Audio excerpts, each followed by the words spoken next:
Hello and welcome. Tonight we are going to step quietly into a darker time, to a world lit only by firelight and faith.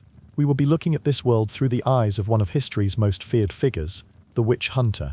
This is not a story of monsters, but of the men who hunted them and the terrible certainty that drove them. So find a comfortable place to rest, let your mind settle, and let the story begin. If you enjoy calming, late-night journeys through history like this one, you might consider subscribing.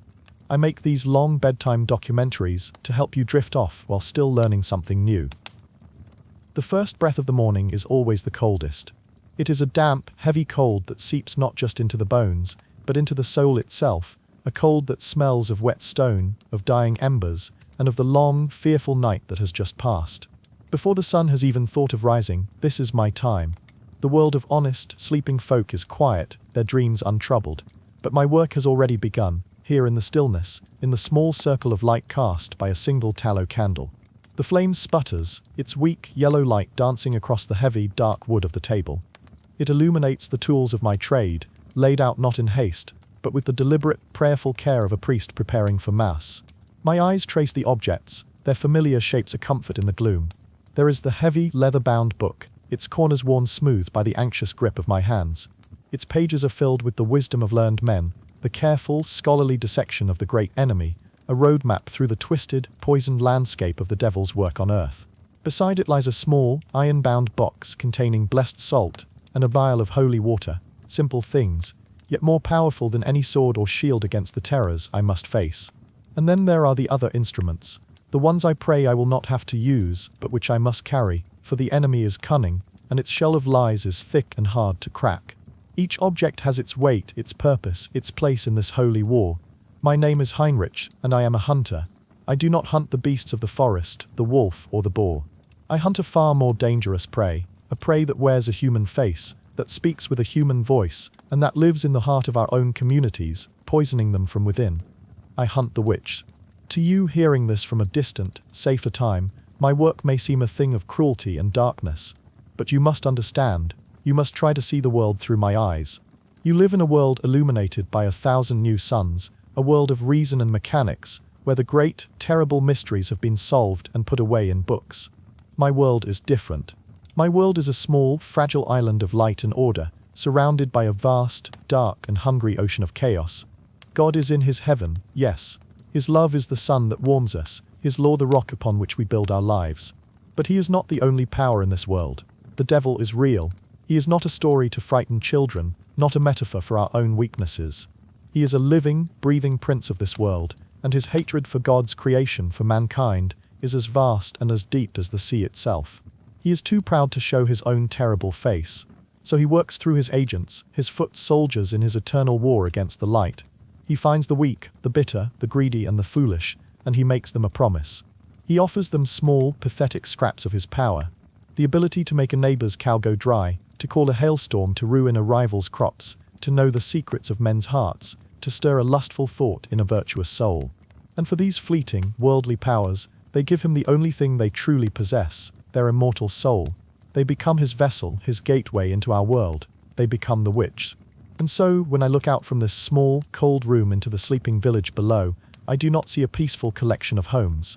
I see a battlefield. I see the hand of the enemy everywhere.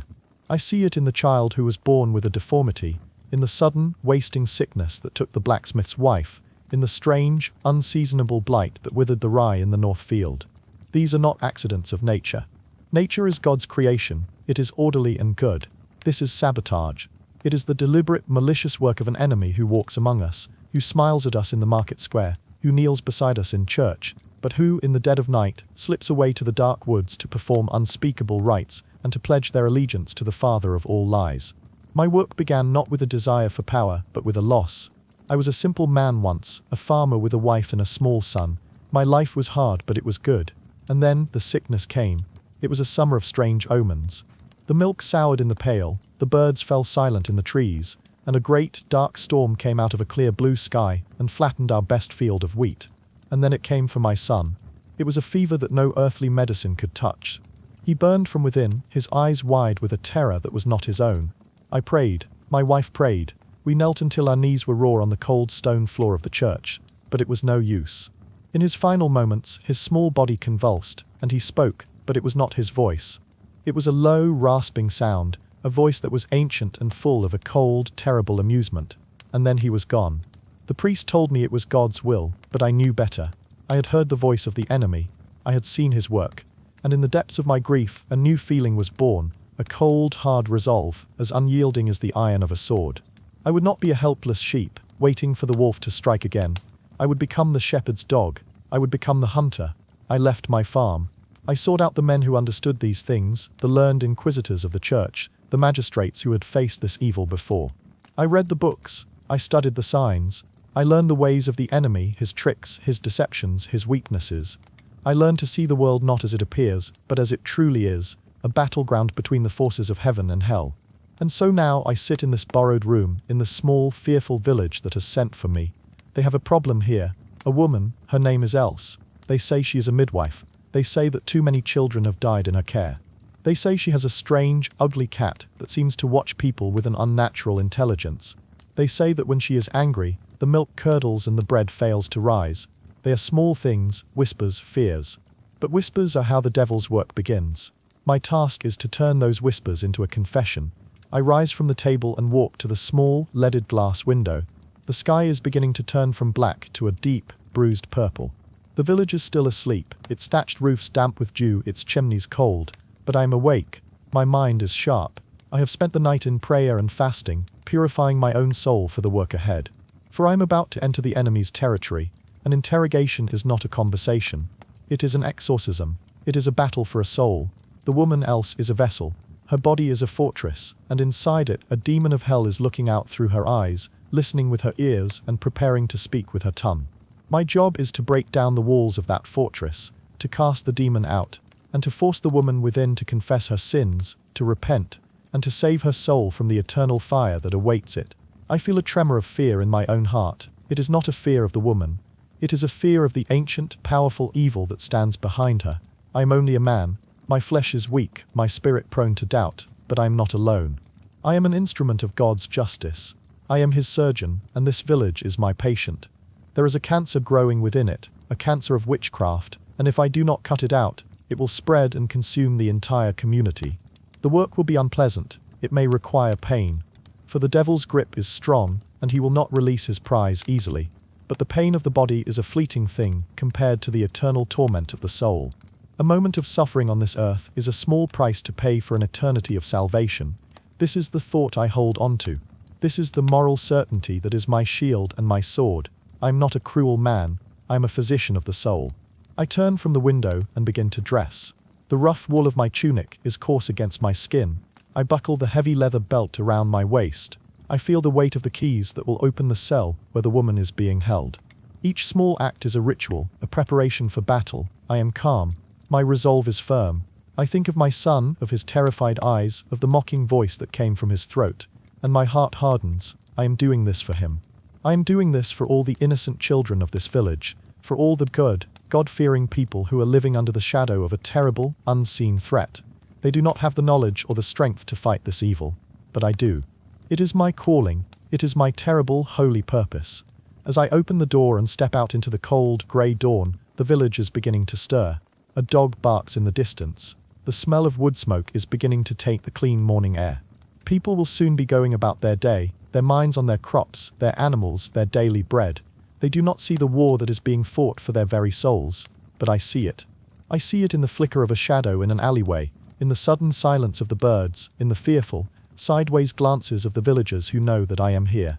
They look at me with a mixture of hope and terror. I am their salvation, but I am also a reminder of the darkness that lives among them. I am the man who sees what they cannot, who hears what they dare not listen to. I am the witch hunter, and my work is about to begin. To become a hunter of witches was not to choose a profession in the way a young man might choose to become a blacksmith or a cooper. One did not simply apprentice in the art of finding the devil. To become a witch hunter was to answer a call, a summons that could come from the highest echelons of the church, from the desperate pleas of a terrorized community, or from the deepest, most wounded parts of a man's own soul. It was a transformation, a process by which an ordinary man, a farmer, a priest, a local magistrate, was given the terrible authority to look into the eyes of his neighbor and see not a friend, but a monster. This transformation was only possible because the world in which these men lived was already saturated with a profound and unshakable fear, a fear as constant and as natural as the air they breathed. Imagine a world lit only by fire. Imagine a darkness beyond the small circle of your candle that is not empty, but filled with unseen things. This was the world of the 1500s. It was a world where the supernatural was not a matter of belief, but a simple, observable fact of life. God was not an abstract concept. His presence was felt in the warmth of the sun and the miracle of a healthy birth. And the devil was not a metaphor for evil. He was a real and active prince, a tangible force who commanded legions of demons and who actively sought the ruin of every living soul. The line between the physical and the spiritual was thin, almost non-existent. A sudden illness, a crop failure, a stillborn child, these were not random misfortunes. They were evidence of an attack. The world was a cosmic battlefield, and every human life was a prize to be fought over. In such a world, fear was a constant companion. There was the fear of God's judgment, of plague, of famine, of the brutal, casual violence of everyday life. But beneath all of these was a deeper, more insidious fear. The fear of the hidden enemy, the enemy who looked and spoke like a friend, but who had made a secret, terrible pact with the darkness. This was the fear of the witch. It was a fear that turned communities inward, that made a neighbor's glance feel like a curse, and a neighbor's good fortune seem like proof of a demonic bargain. When a society is this consumed by fear, it will inevitably begin to search for a savior, for someone with the strength and the knowledge to name the darkness and to cast it out. It was in this fertile soil of collective terror that the witch hunter took root. For some, the path was one of piety and scholarship. These were the men of the church, particularly the Dominican friars of the Inquisition, who saw the rise of witchcraft as a new and terrifying heresy. They were not in their own minds cruel or ignorant men. They were intellectuals, theologians, men who had spent their lives studying the nature of God and the devil. They saw witchcraft as a spiritual cancer, a rebellion against the divine order of things. For them, becoming a hunter was a sacred duty, a direct extension of their holy orders. They were physicians of the soul, and their task was to diagnose the sickness of heresy and to cut it out before it could infect the entire body of Christendom. Men like Heinrich Kramer and Jacob Sprenger, the authors of the infamous Malleus Maleficarum, were of this mold. They saw themselves as scholars and defenders of the faith, and they pursued their work with a terrifying, intellectual zeal. Their weapon was not just the sword, but the book. They believed that by understanding the enemy, by codifying his methods and identifying his agents, they could defeat him. For others, the path was more official, more bureaucratic. As the fear of witchcraft grew from a theological problem into a social crisis, the secular authorities were forced to act. A local lord, a prince, or a town council would appoint a man to the position of inquisitor or commissioner for witchcraft. This man was often a local magistrate, a lawyer, or a bailiff, someone who was already familiar with the law and the procedures of the court. For this kind of hunter, the work was less a holy crusade and more a legal process. He was a functionary, a servant of the state, tasked with restoring order to a community that had fallen into chaos. He might not have possessed the burning, personal zeal of his clerical counterparts, but he was bound by the law and by the expectations of his superiors. He would arrive in a town not as a fiery preacher, but as a sober-suited official, his satchel filled with paper, ink, and the legal statutes that gave him his authority. He was there to take depositions, to interview witnesses, and to build a legal case that would stand up in court. The fact that the crime itself was supernatural was, in a sense, irrelevant. The procedures for investigating it were becoming increasingly, chillingly, normal. And then there was the third path, the path of personal trauma. This was the path of men like our hunter Heinrich. These were men who had not sought out the darkness, but who believed the darkness had sought them out first. They were men who had suffered a profound and inexplicable loss, the death of a child, the sudden ruin of their farm, a lingering and wasting illness that afflicted their spouse. In a world without a clear understanding of disease or random misfortune, such personal tragedies demanded an explanation. It was easier, more comforting in a strange way, to believe that one's suffering was the result of a deliberate, malicious act than to accept that it was simply a meaningless turn of fate. To find a witch to blame was to find a reason for the pain. It gave the grief a target. And for a man consumed by such a loss, the desire for justice could easily curdle into a burning need for vengeance. This kind of hunter was often the most dangerous of all. He was not motivated by theology or by law, but by a raw, personal wound. Every witch he accused, every confession he extracted, was a blow struck against the enemy who had destroyed his life. His hunt was not a job. It was a desperate attempt to reclaim a sense of power in a world that had made him feel utterly powerless. Regardless of the path that led him there, once a man became a witch hunter, his entire perception of the world was irrevocably altered. He developed what we might call a kind of terrible hypervigilance. He learned to see signs and portents in the most mundane of events. A cat that seemed to stare too long, a sudden gust of wind, a curdled pot of milk, these were no longer simple, everyday occurrences. They were clues in a vast, cosmic conspiracy. The world for him became a text, and he was the only one who knew how to read it. He was constantly on alert, his mind a tireless engine of suspicion, connecting disparate events into a coherent, if terrifying, narrative. The old woman who lived alone at the edge of the village, the one who muttered to herself and kept strange herbs, was no longer just a lonely, eccentric elder. She was a potential suspect. The midwife whose hands had delivered both living and stillborn children was no longer just a part of the natural cycle of life and death. She was a figure of immense suspicion, for who had more power over the sacred threshold of life than she? This mindset was reinforced by a powerful and inescapable confirmation bias. The witch hunter entered every investigation with his conclusion already firmly in place. A witch was at work. His task was not to determine if a crime had been committed, but simply to identify the person who had committed it. This circular logic created a system from which there was no escape. If the accused woman wept and pleaded her innocence, she was cunning, using the devil's own trickery to deceive her accusers. If she remained stoic and defiant, her heart was hardened by her master, her lack of fear a sure sign of her guilt. If she had a birthmark, it was a devil's mark, a spot where Satan had branded her as his own. If she had no mark, the devil had cleverly hidden it, or had made her flesh insensitive to the pricker's needle. If she confessed, it was proof of her guilt. If she refused to confess, even under the most extreme duress, it was proof that the devil was giving her supernatural strength to resist. Every possible outcome was simply another confirmation of the original assumption. Innocence was not a possibility. This terrible knowledge, this belief that he alone could see the secret war being waged for the souls of men, placed a heavy burden on the hunter. It was a lonely and isolating profession. He was a man set apart. When he rode into a village, he was greeted not with warmth, but with a mixture of fear and desperate hope. He was a figure of immense power, a man who literally held the power of life and death in his hands. The local priest, the mayor, the wealthiest landowner, they all deferred to his expertise. For a man who may have come from humble beginnings, this sudden elevation in status, this intoxicating taste of authority, could be a powerful lure. He was no longer just a man. He was an instrument of divine will, and the pride that came with such a role could be a dangerous and blinding force. And it was a profession that could be surprisingly lucrative. Witch hunters were, in essence, freelance contractors, and they were paid for their services. A town or a nobleman would pay for the hunter's travel expenses, his lodging, and a daily fee for his time. But the income often went far beyond that. The hunter could bill for his specific expenses: the cost of the wood for the pyre, the fee for the executioner, the price of the tar to ensure the fire burned hot and fast.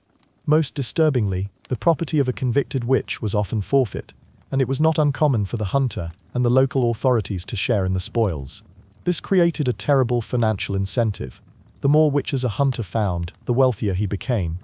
In a world of poverty and uncertainty, the ability to earn a steady, and sometimes substantial, income by feeding the fears of a community was a powerful temptation that could easily corrupt even the most pious of intentions. But for all the supernatural belief and the heady allure of power, the day-to-day reality of the witch hunter's life was often one of grueling, mundane, and physically exhausting labor. The fantastical thinking behind the hunt was built upon a foundation of hard, practical work. The hunter was a traveling clerk, a detective, and a soldier all rolled into one. His life was spent on the road, traveling for weeks at a time on horseback or on foot, through treacherous forests and along muddy, rutted tracks. He endured scorching sun and freezing rain, often sleeping in barns or cheap, flea-ridden inns. He was a constant target for bandits, and he had to be ever watchful, not just for the devil's agents, but for common criminals as well. When he arrived in a village, his work was just beginning. He would spend days, sometimes weeks, conducting his investigation. This was a painstaking process of gathering information. He would interview dozens of people, from the mayor to the stable boy, his quill scratching away on parchment, taking down every piece of gossip, every old grudge, every half-remembered slight. He was a collector of stories, and the stories he collected were the raw material of his accusations. The evidence he gathered was not what we would recognize today. It was a patchwork of fear and superstition. A farmer would testify that 3 years prior, his prize cow had gone dry just a day after the accused woman had walked past his field. A woman would claim that a pot of soup had inexplicably spoiled after the accused had looked at it with a sour expression. A child would recount a nightmare about a great, black dog that had the same eyes as the accused. The hunter's job was to take these disparate, unrelated events, these natural misfortunes and psychological quirks, and to weave them together into a single, coherent narrative of malevolent, supernatural conspiracy. He was not just a hunter, he was an author, and the story he wrote was always a tragedy, a story that could only end in the courtroom, and almost inevitably at the stake. This was how fear became a job. It was a perfect and terrible alchemy, a mixture of genuine faith, collective paranoia, personal trauma, legal authority, and financial greed, that transformed ordinary men into the lonely, feared, and powerful figures who held the darkness of the age in the palm of their hands. To hunt a witch, one must first learn to think like a witch.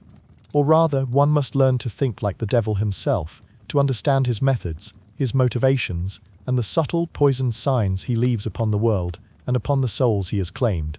The witch hunter was not merely an officer of the law, he was a specialist, a scholar of a dark and terrible science.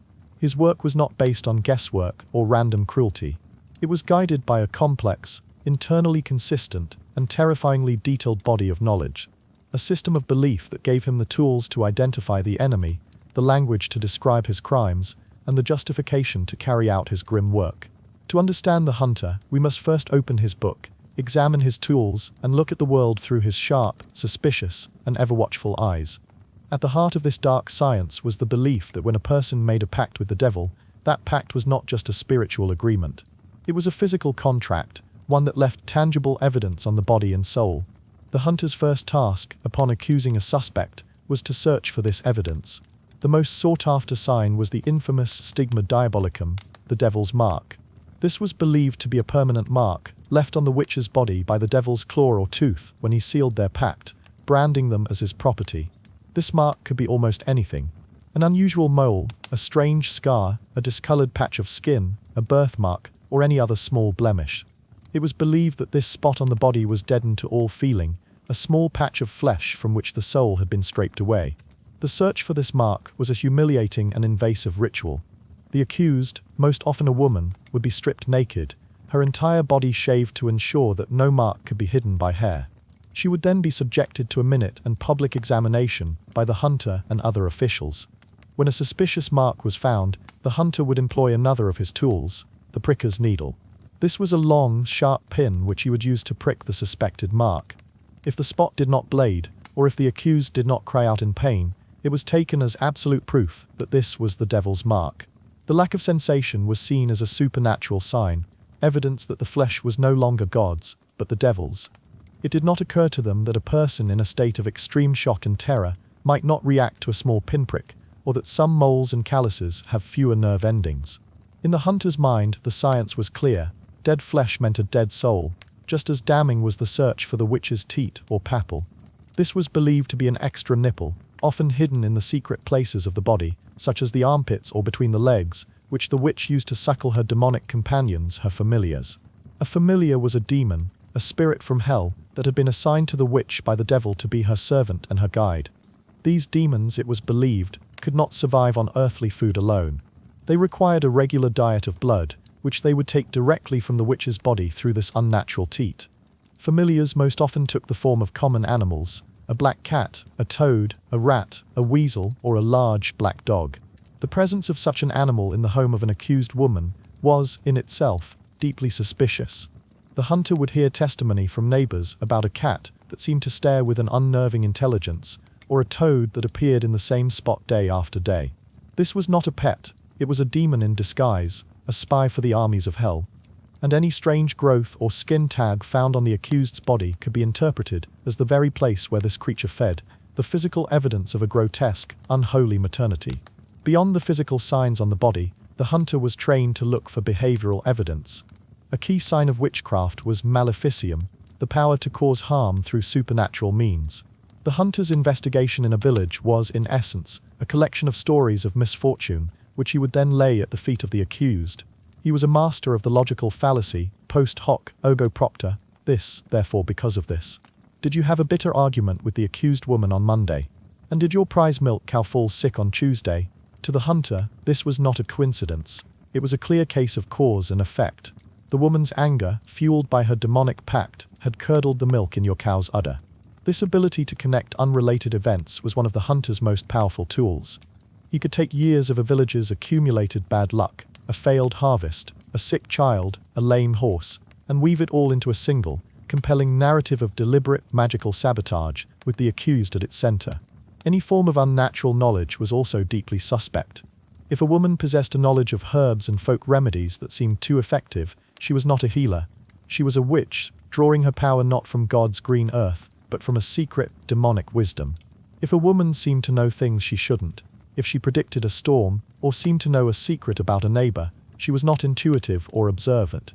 She was using the power of divination, a gift from her dark master. Even a lack of fear could be a sign of guilt. If an accused woman stood before the court with courage and dignity, if she answered the hunter's questions with logic and reason, she was not innocent. She was arrogant, her heart so hardened by her pact with the devil that she felt no fear of God or man. The ideal of the virtuous, submissive and fearful woman was so ingrained that any deviation from it was seen as unnatural, and therefore, potentially diabolical. This entire system of signs and beliefs, this whole dark science, was not just a matter of folk superstition. It was codified and legitimized in one of the most infamous and influential books ever written, the Malleus Maleficarum, or The Hammer of Witches. First published in 1487, this book was written by two German Dominican friars, Heinrich Kramer and Jacob Sprenger. It was, for its time, a work of stunning intellectual rigor. It was divided into 3 parts. The first part was a long and complex theological argument that sought to prove, beyond any doubt, that witchcraft was real, that it was a heresy of the highest order, and that to deny its existence was, in itself, a form of heresy. It drew on the Bible, on the writings of St. Augustine and St. Thomas Aquinas, and on classical philosophy to build its case. It argued that since the devil was real and powerful, and since human beings were weak and possessed of free will, it was not only possible but logically necessary that some humans would choose to ally themselves with the forces of darkness. The second part of the book was a detailed encyclopedia of the practices of witches. It was a catalogue of horrors, describing in lurid detail the supposed acts of witches, how they made their pact with the devil, how they flew through the night to attend their sabbats, how they stole communion wafers to desecrate them, how they murdered unbaptized infants, how they caused impotence in men and infertility in women, and how they could change the weather and control the minds of others. Much of this information was drawn from confessions that had been extracted under torture, and it created a terrifying, self-perpetuating mythology.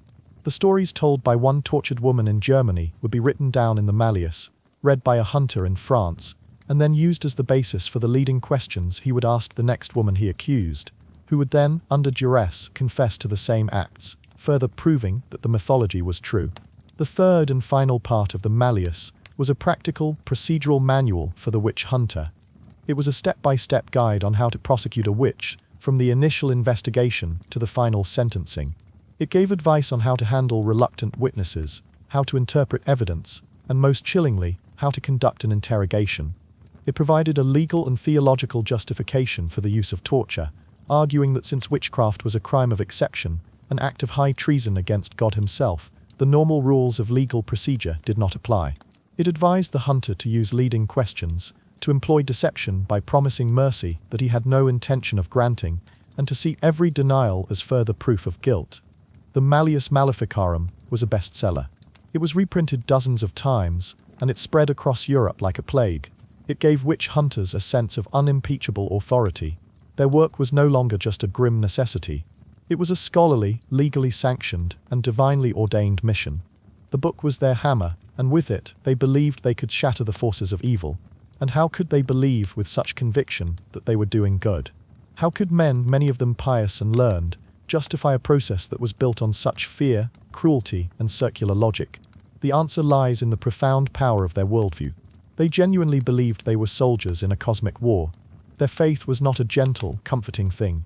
It was a militant, muscular faith, a belief that evil was a real, active, and ever-present threat that had to be fought with every weapon at their disposal. They saw themselves as the last line of defense, the watchmen on the walls of Christendom. In their minds, the fate of the entire world, the salvation of all of humanity, rested on their shoulders. This sense of divine purpose created a powerful psychological shield. It allowed them to see their own cruelty not as a sin, but as a righteous necessity.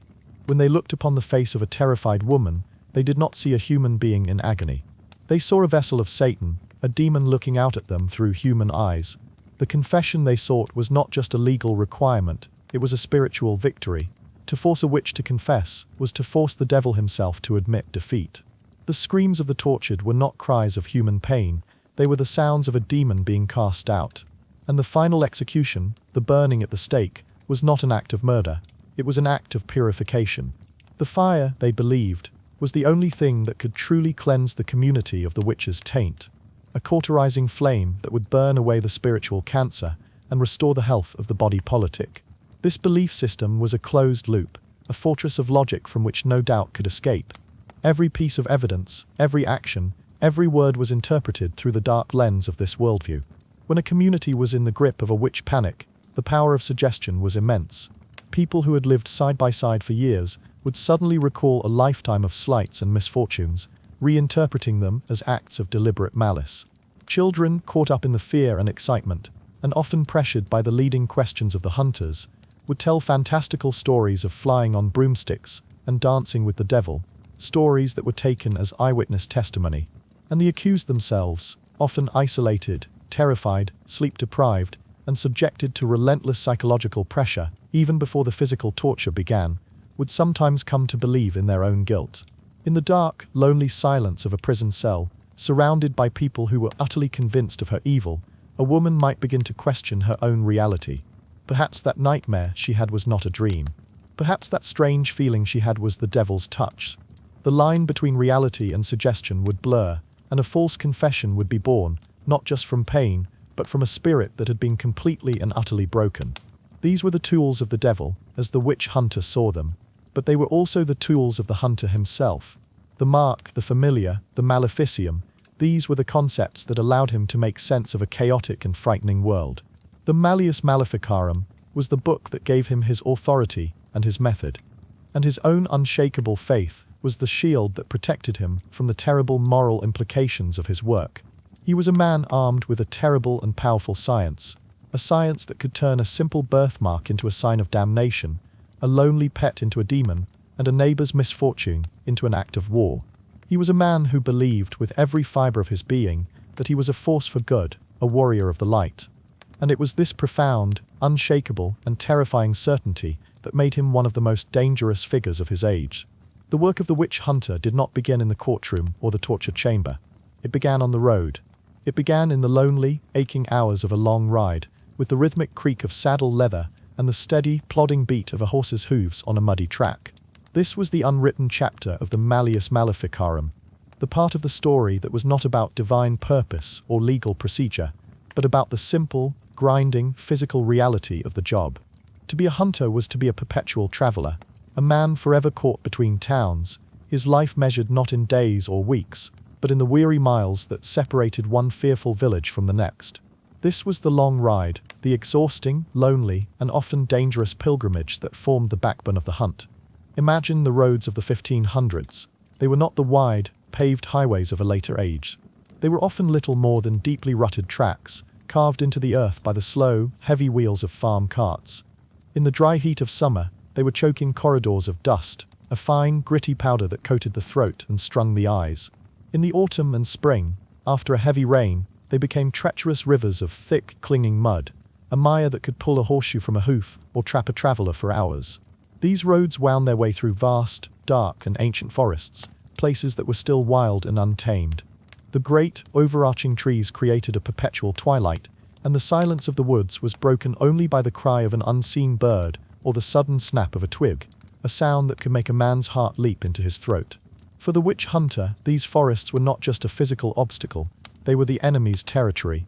He believed that the deepest, most secluded parts of the woods were where the witches held their sabbats, where they danced with the devil and performed their unspeakable rites.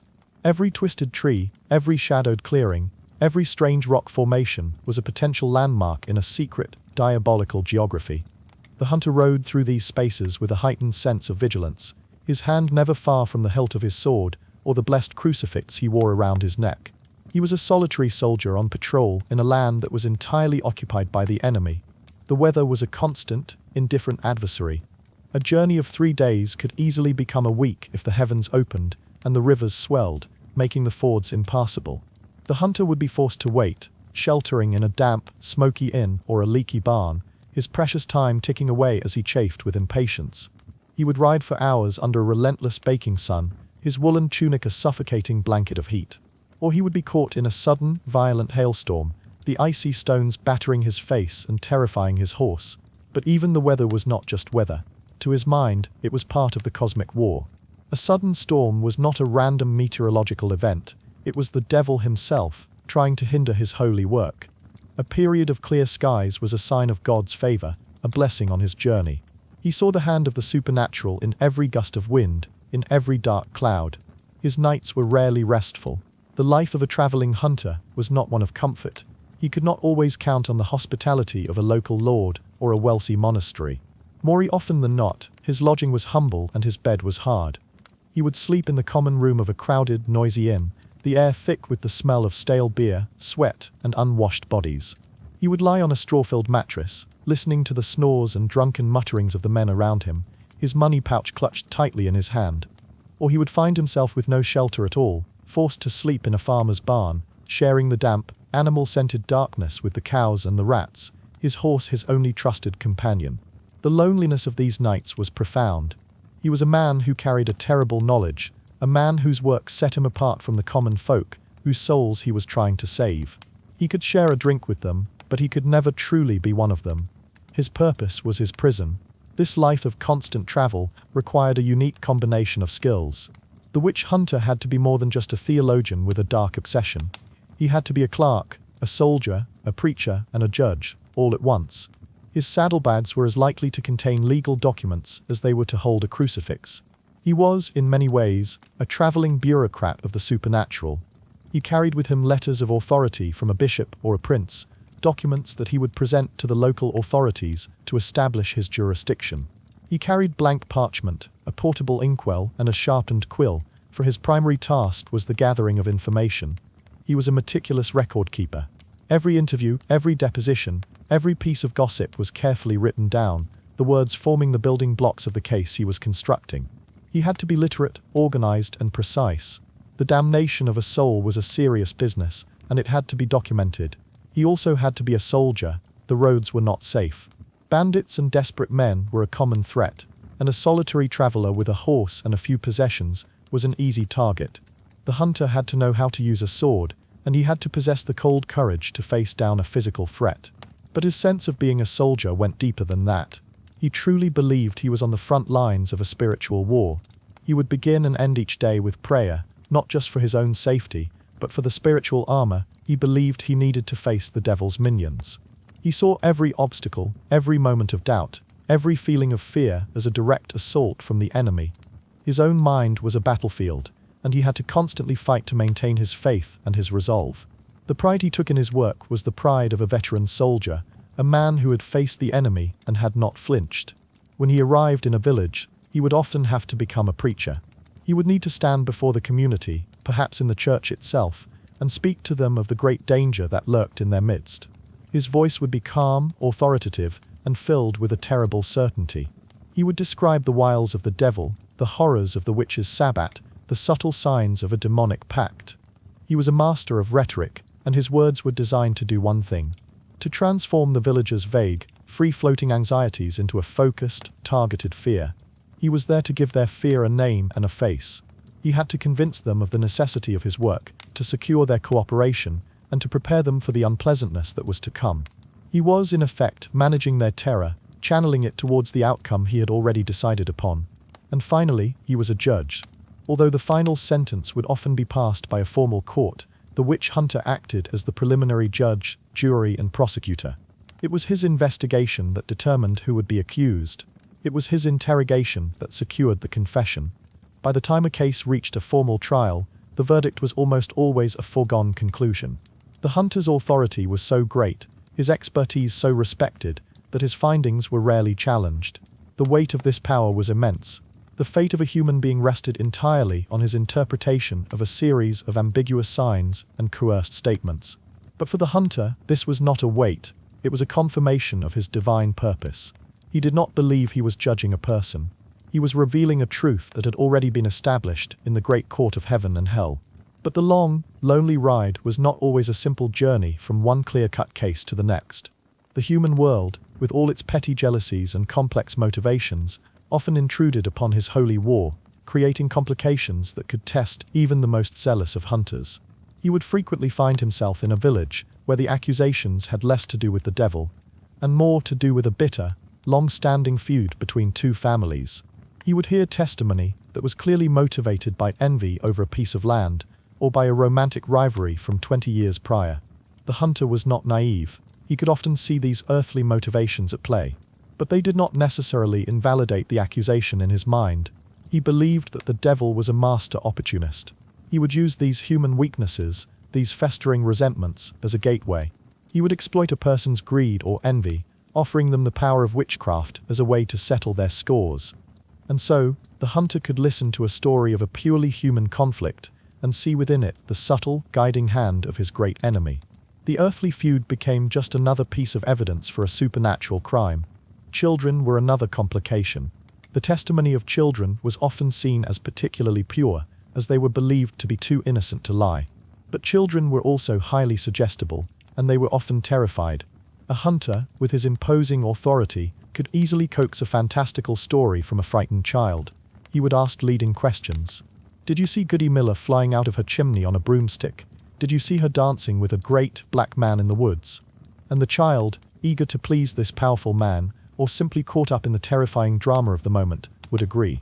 This eyewitness testimony would then be treated as irrefutable fact. Some hunters may have genuinely believed these stories. Others may have seen them as a useful tool, a way of securing a conviction that they already believed was justified. And not every priest was an ally. The hunter would sometimes arrive in a parish to find a local priest who was skeptical of his methods. This priest might argue for a more compassionate approach, might suggest that the accused was not a witch, but merely a lonely, confused, or mentally unwell old woman. He might question the use of torture or the validity of a confession that was given in agony. This was a dangerous challenge to the hunter's authority. In these situations, the hunter would have to assert his superior knowledge. He would pull out his copy of the Malleus Maleficarum and quote from it as if it were scripture. He would accuse the priest of being soft, of being naive to the true dangers of the enemy, or even, in some cases, of being a secret sympathizer with the forces of darkness. The hunter's certainty was his greatest weapon, and he would use it to crush any seed of doubt, especially when it came from within the church itself. The long ride, then, was a journey through both a physical and a psychological landscape. It was a journey of hardship, of loneliness, of constant vigilance. It was a process that stripped away a man's connection to the normal world and reforged him as a singular instrument of a dark and terrible purpose. The endless miles on the road, the sleepless nights, the constant exposure to fear and suspicion, all of it served to reinforce his worldview, to deepen his conviction that he was engaged in a desperate, cosmic struggle. As he rode through the silent, misty forests, he was not just a man on a horse. He was a solitary knight on a quest, a lonely watchman patrolling the crumbling walls of a world that was constantly under siege. The ride was long, it was hard, and it was brutal. But for the hunter, it was the only path there was. It was the path that led him from one battle to the next, the long, weary and righteous road that he believed was leading him, and all of Christendom, towards salvation. The road that led the witch hunter to the town of Waldenau was different. It was a well-maintained track, wider than most, and it wound its way through prosperous, well-tended fields of barley and rye. The town itself was not the usual collection of damp, huddled cottages. It was a place of some substance, with a sturdy stone church, a bustling market square, and several large, timber-framed houses that spoke of a wealthy merchant class. The air did not smell of simple fear, but of something more complex, a kind of civic anxiety, an embarrassment that such a problem could have taken root in their orderly, God-fearing community. The hunter had been summoned by the town council itself, and their request was a delicate one. The woman they suspected was not a poor, outcast widow. She was Katharina von Brand, the wife of a respected guild master, a woman known for her sharp mind, her quiet dignity, and a library of books that was said to be larger than the priest's own. From the very beginning, the hunter, whose name we shall continue to call Heinrich, felt a subtle shift in the atmosphere. The deference he was shown was laced with a certain expectation of swift, clean efficiency. These were not simple, superstitious farmers. They were men of business, and they wanted this untidy, supernatural problem dealt with, so that their town could return to its profitable, well-ordered existence. The accusations themselves were familiar, yet they felt different when applied to a woman of Katharina's standing. It was said that a rival merchant's shipment of wool had been mysteriously ruined by mildew after a sharp business disagreement with her husband. It was whispered that she seemed to know things about the market before they happened, as if by some unnatural foresight. And most damningly, a young servant girl, after being dismissed from the von Brand household for theft, had fallen into a series of violent, screaming fits, crying out that she had seen her former mistress consorting with a shadowy figure in the library at night. Heinrich began his work with his usual, methodical calm. He took his depositions, his quill scratching away, documenting the stories. He noted the undercurrent of commercial rivalry in the merchant's testimony and the clear motive for revenge in the servant girls. In another case, he might have dismissed these as simple human failings. But here, in this prosperous town, where the devil's work would need to be more subtle and insidious, he saw these very motivations as the fertile ground in which the seed of heresy had been planted. He gave the order for Katharina von Brand to be arrested and brought for questioning. The interrogation took place not in a damp, subterranean cell, but in a formal chamber of the town hall. The room was panelled in dark oak, and the light from the tall, leaded glass windows was grey and unforgiving. Katharina was brought in, and she was not the wild-eyed, dishevelled creature of his experience. She was a woman in her 40s, her hair neatly pinned, her dress simple but of good quality. She was pale, but her eyes were clear, and they met his gaze not with fear or with defiance, but with a calm, unnerving intelligence. She did not weep, she did not curse him. She simply stood before him and waited. He began the questioning, his voice a low, authoritative monotone, using the carefully structured questions prescribed by the great masters of his craft. He asked her if she knew God. She replied that she did, and that she prayed to him daily for deliverance from the ignorance and cruelty of men. He asked her if she had ever attended a Sabbat. She replied that her nights were spent either in sleep or in reading the words of the great poets and philosophers, and that she preferred their company to the imagined company of demons. Her answers were sharp, precise, and logical. She turned his own questions back on him. When he asked her about the afflicted servant girl, she calmly pointed out the girl's history of theft and her motive for revenge. When he spoke of the ruined wool, she discussed the damp weather of that season and the common problem of mildew in the warehouses by the river. For every supernatural accusation, she provided a calm, rational, and entirely plausible explanation. Heinrich felt a growing sense of frustration. He was used to dealing with the terrified denials of the ignorant or the sullen silence of the defiant. He was not used to this. He was not used to being debated. It felt as if he were trying to grasp smoke. He moved on to the physical examination, the search for the devil's mark. Katharina endured the humiliating process with a cold, silent dignity that was more unsettling than any scream. They found a small, brown mole on her shoulder blade. Heinrich brought out his needle, his heart beating a little faster. This would be the proof. He pricked the mark. A single, bright droplet of red blood welled up, and Katharina let out a small, sharp intake of breath. She had felt it, the mark had bled. By the rules of his own science, this was a sign of innocence, but the hunter would not accept it. The devil is cunning, he declared to the watching council members. He can make his mark bleed to hide his presence, to trick the eyes of righteous men. He was rewriting his own rulebook in real time, his certainty so profound that it could bend reality itself. Days turned into a week. The interrogations continued, but Katharina's spirit would not break. She grew thinner, paler, the shadows under her intelligent eyes growing deeper, but her mind remained as sharp as a blade. She began to question his authority, not with anger, but with a sorrowful logic. "You are a learned man, Master Hunter," she said one afternoon, her voice quiet but carrying through the silent chamber. "You have read the words of the great Saint Augustine. Did he not teach that the greatest trick of the devil is to make us believe in 1,000 other devils, to make us see his hand in every shadow, so that we spend our lives fighting phantoms while the true evil, the evil of pride and cruelty in our own hearts, goes unchecked. Her words struck him like a physical blow. He had no answer for her. He felt a dizzying sense of vertigo, as if the solid ground of his own convictions was shifting beneath his feet. For the first time in his long and bloody career, a small, terrifying thought entered his mind, a thought as cold and as sharp as a shard of glass. What if she is innocent? That night he could not sleep. He sat alone in his room, the candle flame casting long, dancing shadows on the wall. He stared at his hands, the hands that had signed the warrants that had held the pricker's needle. Were they the hands of a soldier of God, or the hands of a cruel and deluded tyrant? He thought of the dozens of women he had sent to the stake. He had seen their terror, heard their screams, but he had always seen them as vessels, as masks for the true enemy. But Katerina's face kept appearing in his mind's eye, and her face was not a mask. It was the face of a human being, a woman of intelligence and courage. The terrible question echoed in the silence of the room: what if they were all innocent? The thought was so immense, so catastrophic, that it threatened to shatter his entire world. If he was wrong, then his life's work was not a holy crusade, but a litany of monstrous sins. He was not a savior, he was a murderer. His divine purpose was a delusion, his certainty a form of madness. The ghosts of all the women he had condemned seemed to crowd into the small room, their silent, accusing eyes fixed upon him. He felt a sweat break out on his brow. He fell to his knees, his body trembling, his mind a whirlwind of doubt and terror.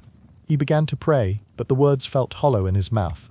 He was lost, adrift on a dark sea of uncertainty, the shoreline of his faith having crumbled away into the waves. And it was then, at the very peak of his despair, that the sign came. The night had been still and clear, but a sudden, violent wind began to howl around the eaves of the inn. The shutters rattled as if struck by a great fist. And then, a storm of terrifying, unnatural fury broke over the town of Waldenau. It was not a normal summer storm. The rain fell in black, driving sheets, and the thunder was not a distant rumble, but a series of sharp, deafening cracks that sounded like the sky itself was splitting apart. Heinrich stumbled to the window and looked out, and in the brilliant, searing flash of a lightning strike, he saw it, or he thought he saw it. For a single, blinding instant, the jagged bolt of lightning illuminated the roof of the von Brand house across the square. And on its peak, silhouetted against the raging purple sky, he saw a shape. It was a dark, winged and monstrous form, its head thrown back in a silent, triumphant laugh. It was there for only a second, a fleeting, nightmarish image burned onto his vision. And then it was gone, leaving only the darkness and the driving rain. He fell back from the window, his heart pounding not with doubt, but with a new, clarifying terror. It was a sign, it had to be. The devil himself had revealed his presence, laughing at him from the roof of his servant's house, mocking his moment of weakness. His doubt was not a moment of clarity. It was a temptation, the enemy's most subtle and dangerous trick. The devil had tried to poison his mind, to make him falter in his holy duty, and he had almost succeeded. A wave of shame and self-loathing washed over him, followed by a surge of renewed, ferocious resolve. He had been tested, and he had almost failed. He would not fail again. The next morning he walked into the interrogation chamber a different man. The flicker of doubt in his eyes was gone, replaced by a hard, cold, and unshakable certainty. He was no longer just a hunter. He was a survivor of a direct, personal assault by the enemy, and his zeal was now infused with the fury of a soldier who has come face to face with his mortal foe. The community, which had been growing restless with the lack of a confession, felt the shift in his demeanor. Their own anxieties, amplified by the terrifying storm of the previous night, now demanded a resolution. The pressure on him was immense, but it no longer felt like a burden. It felt like a mandate. He no longer debated with Katerina. He no longer listened to her logic. He saw her calm dignity, not as a sign of innocence, but as the ultimate proof of her diabolical pride. He saw her intelligence as a weapon given to her by her dark master. His questions became accusations, his voice ringing with the authority of a man who had seen the truth in a flash of lightning. He ordered the torture to begin. It was not a decision born of cold, legal procedure, but of a burning, righteous fury. He had to break her. He had to force the demon that he had seen on her rooftop to reveal itself. He had to have the confession, not just for the court, not just for the town, but for himself. He needed it to silence the small, terrified voice in the back of his own mind that still whispered the terrible question: what if you were wrong? The trial was no longer a trial. It was a battle of wills, a brutal siege laid against a single, defiant soul. And in the end, as it always did, the siege succeeded. The human body has its limits. The human mind can only endure so much. Katharina von Brand, the intelligent, courageous and logical woman, was broken. And in the dark, pain-filled chambers beneath the town hall, she finally gave the hunter the words he so desperately needed to hear. She confessed. She confessed to everything. She confessed to dancing with the devil, to souring the milk, to ruining the wall, to tormenting the servant girl. She gave him the names of other women in the town, weaving a new web of fear and accusation. Heinrich listened, his face a mask of grim, exhausted triumph. He had won. He had faced down the devil's temptations and had ripped the truth from the heart of his enemy. He had saved the town of Waldenau. As he rode away from the town a week later, leaving the smoke of the pyres to blacken the prosperous sky behind him, he felt the familiar, cold satisfaction of a job well done. But as he entered the deep, quiet woods, a new feeling began to creep into his heart. It was a feeling he had not known before. It was the silence of Katharina's logic, the memory of her calm, intelligent eyes. The omen of the storm had silenced his doubt, but it had not erased the memory of it. A small, hairline crack had appeared in the fortress of his certainty. And on the long, lonely ride to the next fearful village, he would find himself, for the first time, looking over his shoulder, wondering what other phantoms, born of his own making, might be following him through the dark. The fire of the witch hunt, once lit, is a hungry and indiscriminate thing. It does not burn neatly within the lines drawn by the law or the church. It is a wildfire of the soul, and once it has consumed the obvious fuel, the outcasts, the lonely, the eccentric, it begins to leap into the houses of the righteous, into the halls of power, and most terrifyingly, into the heart of the family itself. The paranoia that the witch hunter so expertly cultivated in the communities he visited was a poison that did not remain contained. It seeped back into his own life, tainting his relationships, twisting his perceptions, and blurring the sacred line between his holy mission and a dark, consuming madness.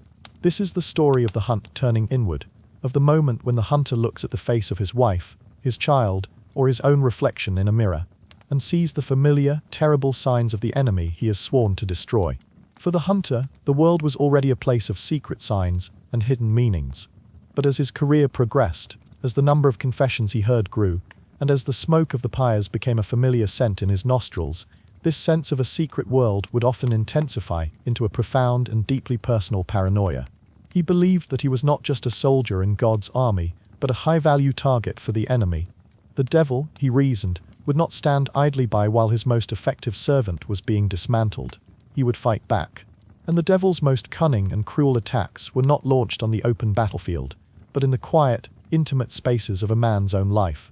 The hunter began to see the hand of Satan not just in the misfortunes of a distant village, but in the small, everyday events of his own existence.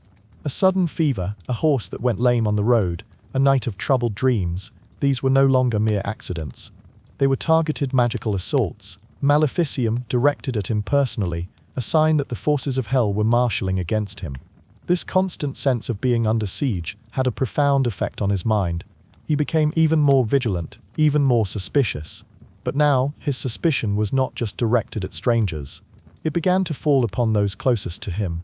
He would look at his own wife, a woman he had loved and trusted, and he would begin to see things through the dark lens of his profession.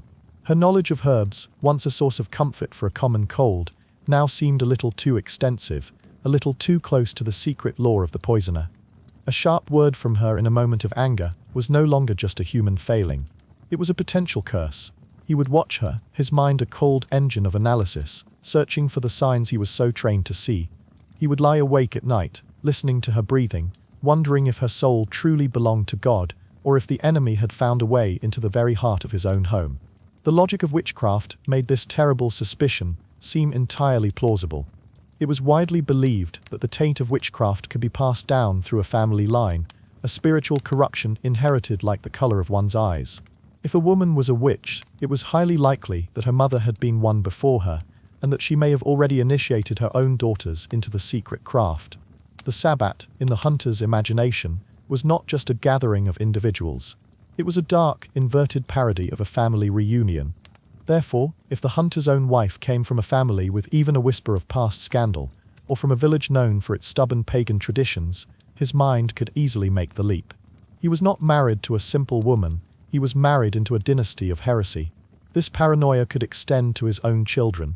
A daughter who was too beautiful might attract the devil's attention. A daughter who was sullen and withdrawn might be hiding a secret, resentful heart that was ripe for temptation. A son who was sickly or prone to nightmares might be the victim of a curse laid by his own mother. The hunter, who had listened to countless stories of children testifying against their parents, now found himself looking at his own children and wondering what terrible secrets they might hold. He would question them about their dreams, about their friends, about the games they played in the woods, his questions laced with a professional, terrifying precision. The innocent, imaginative world of childhood became, for him, a potential breeding ground for the diabolical. To accuse one's own family was the ultimate test of faith, the ultimate proof of one's devotion to the cause. It was a statement to God, to the world, and to himself that his loyalty to the holy war was greater than any earthly bond of love or blood. It was a terrible, soul-destroying act, but in the twisted logic of the hunt, it was seen as the pinnacle of righteousness. There are historical accounts of men who, in the grip of this terrible certainty, did just that. They handed over their own wives and children to the authorities, their faces masks of grim, sorrowful duty. They would stand and watch the trial, listen to the torture, and witness the execution, believing that by destroying their own family on earth, they were saving their souls from an eternity in hell. They were performing a kind of terrible, spiritual surgery on their own heart, cutting out the part that had become infected, no matter how painful the procedure might be. But the paranoia of the witch hunt was a serpent that eventually began to eat its own tail. The hunter, who wielded such immense power and inspired such profound fear, inevitably became a target himself. The very skills that made him so effective were the same skills that could be used to condemn him. His success bred a dangerous mixture of resentment and suspicion. The local authorities, both secular and clerical, who had at first welcomed him as a savior, might begin to fear his influence. This traveling expert, with his direct line to the highest authorities and his uncanny ability to uncover secrets, could easily become a threat to their own power. His fees, and his share of the confiscated property of the condemned, could make him a wealthy man, and this wealth could inspire a dangerous envy. The accusations against a witch hunter often followed a familiar, ironic pattern. How, people would begin to whisper, could one man know so much about the devil's ways unless he had some secret knowledge of his own? How could he speak so fluently of the Sabbat, of familiars, of the casting of spells, unless he had witnessed these things himself? His expertise, once his greatest asset, now became his greatest liability. His copy of the Malleus Maleficarum, the very source of his authority, could be held up as proof of his unhealthy obsession with the diabolical. The logic was inescapable. To know evil so intimately, one must have, at some point, shaken its hand. This suspicion was compounded by the belief in what was known as pactum implicitum, an implicit pact. A hunter might not have signed his name in the devil's book, but perhaps, in his zeal to defeat the enemy, he had used the enemy's own weapons. Perhaps he had employed a minor form of sorcery, a white magic, to help him find the black magic of the witches. Perhaps he had made a deal with a lesser demon to gain information about a greater one. In the black and white moral universe of the witch hunt, there was no room for such shades of grey. Any dealing with the supernatural, for any reason, was a damnable offence. The hunter, who had spent his life drawing a sharp line between the sacred and the profane, now found that line blurring beneath his own feet. He was also seen as a figure who was spiritually contaminated by his work. He had spent his life wading through the filth of heresy. He had listened to countless hours of blasphemous testimony. He had touched the bodies of the devil's servants. He had been present at the dark rituals of torture and execution. It was believed that this constant proximity to evil could leave a stain on a man's soul. He was like a physician who works in a plague hospital. Even if he does not catch the disease, he is still seen as a carrier, a man who smells of death and corruption. The very air around him felt heavy with the horrors he had witnessed. This made him vulnerable. A personal tragedy, a crop failure in his own fields, a sudden illness. These could now be interpreted not as an attack on a soldier of God, but as the devil finally coming to collect a debt from one of his own. The trial of a witch hunter was a spectacular and terrifying event. It was a moment when the entire machinery of the hunt was turned upon its own architect. The hunter would be arrested, often by the very men who had once been his allies. He would be brought to the same cells where he had once imprisoned others, and he would be subjected to the same methods of interrogation that he himself had perfected. He knew the questions before they were asked. He knew the psychological tricks that would be used to break his will. He knew that his denials would be seen as defiance, and his silence as proof of a hardened heart. He knew the terrible, inexorable logic of the system because he had helped to build it. He was a man trapped in a prison of his own design. Some hunters, in the face of this terrible reversal, would collapse completely. They would confess to anything and everything, their minds already so saturated with the mythology of witchcraft that they could easily cast themselves as the villain in a new, dark narrative. They might confess to having a familiar, to attending the Sabbat, even to having made a pact with the devil in exchange for their uncanny ability to find other witches. These confessions were the ultimate triumph for their rivals, the final, perfect proof that the great hunter had been a fraud all along. Other hunters would use their expertise to fight back, to deconstruct the accusations with the same cold logic they had once used on others. But this was often a losing battle. The system was not designed to accommodate innocence. It was designed to produce confessions. The hunter's clever arguments, his knowledge of the law and theology, would be seen not as a defense, but as the cunning evasions of a master deceiver. His own weapons were being used against him, and he would find that they were just as deadly when pointed in his direction. The fine line between the hunter and the heretic was, in the end, almost invisible. Both were obsessed with the devil. Both possessed a deep, often esoteric knowledge of the supernatural. Both operated on the fringes of society, claiming a special authority and a unique insight into the great cosmic struggle. The only thing that separated them was the sanction of the official powers of the church and the state. And when that sanction was withdrawn, when the political winds shifted, the hunter could become the heretic in the blink of an eye.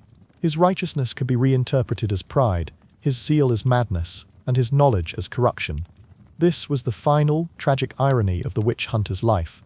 He was a man who dedicated himself to imposing a rigid, black and white order on a chaotic world. He believed in absolute certainty, in the clear and unambiguous distinction between good and evil, between the saved and the damned. But the world he created was one of profound and terrifying uncertainty, a world where a loving wife could be a demon, a playful child a conspirator, and a righteous hunter a secret heretic. He built a fortress of faith to protect himself from the darkness, but he built it with walls that faced both outward and inward. And in the end, he found himself a prisoner within it, haunted by the same phantoms he had unleashed upon the world, his own soul lost in the very shadows he had spent his entire life hunting. The chamber is always cold. It does not matter if it is the height of summer outside. Down here, beneath the level of the earth, in the stone-lined rooms where the final, terrible work of the hunt is done, there is a permanent, seeping chill. It is a cold that smells of damp earth, of old iron, and of a faint, lingering scent of human sweat and fear. This is the last resort, the place where words have failed. The accused has been questioned, the evidence has been presented, the denials have been heard, and still, the truth remains locked away, hidden behind a wall of stubborn, diabolical silence. For the witch hunter, this silence is not the silence of innocence. It is the silence of a fortress occupied by the enemy, and now he must lay siege to that fortress. He must employ the terrible, necessary, and in his mind, holy art of torture. To our modern sensibilities, this is the point where the hunt descends into simple, barbaric cruelty. But to understand the hunter, we must set aside our own worldview and enter his. He did not see torture as a punishment. Punishment was for the court to decide, and for the executioner to carry out later. He saw torture as a tool, a diagnostic instrument, a painful but necessary medical procedure for a sickness of the soul. It was a method, sanctioned by both law and theology, for one specific purpose, to get to the truth. And the truth, he believed, was being held captive by the devil himself. He believed that when a witch refused to confess, it was not the woman's own will that was resisting him. It was the supernatural power of her dark master, who had hardened her heart, sealed her lips, and given her the unnatural strength to endure the questioning. Her body was the battlefield, and a physical assault was the only way to break the demonic shield and allow the woman's own soul, which he believed was a terrified prisoner within her, to finally speak. This belief was given its legal power by the concept of crimen exceptum, the exceptional crime. Witchcraft, like heresy and treason, was considered so heinous, so fundamentally threatening to the order of both God and man, that it was placed in a special category outside the normal rules of law. An accused witch was not afforded the same protections as a common thief or murderer. The normal standards of evidence were relaxed, and the use of torture, which was often restricted in other criminal cases, was not only permitted but encouraged. The justification was simple. The crime was exceptional, therefore the methods used to investigate it must also be exceptional. And so, the hunter who ordered the application of torture did not believe he was committing a sin. He believed he was performing a sacred duty. He would often describe the process in strangely spiritual terms. It was a form of exorcism, a physical struggle against a demonic presence. It was a kind of prayer, an appeal to God through the medium of pain, a desperate attempt to create a crack in the sinner's soul so that the light of divine grace could enter. He would see himself as a priest at a dark and terrible altar, and the instruments of torture were his sacramental tools. His goal was not to break a human being, but to save an immortal soul from the eternal, unimaginable torture of hell. A few hours of suffering in a cold stone chamber, he reasoned, was an act of mercy compared to an eternity in the lake of fire.